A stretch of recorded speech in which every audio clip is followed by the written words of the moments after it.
రాష్ట్ర రాజధాని అమరావతి పూర్తయ్యేదాకా మాత్రం మా దృఢ సంకల్పం గొప్పది అని మేము పనిచేస్తామండి.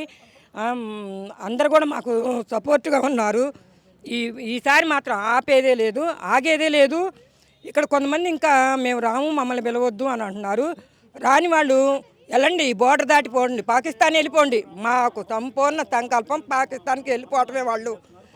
మేము వాళ్ళు పెట్టే బాధలు మేము పడలేము. ఎందుకంటే వాళ్ళ కుటుంబ సభ్యులు పెట్టుకోమనండి, ఓర్చుకుంటారు.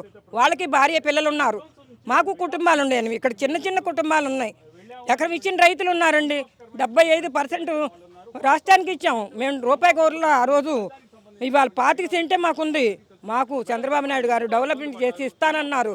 దానిలోనే మా చిన్న కుటుంబాలు బతకాలి, మేము చదివించుకోవాలి పిల్లల్ని. మా పిల్లలు చదివిన వాళ్ళు ఉన్నారు, మీరే కాదు. అందుకని మీరు ఇక నుంచి అయినా ఆంధ్ర రాష్ట్రానికి అభివృద్ధికి తోడ్పడే వాళ్ళు అయితేనే సహకరించండి. జై అమరావతి.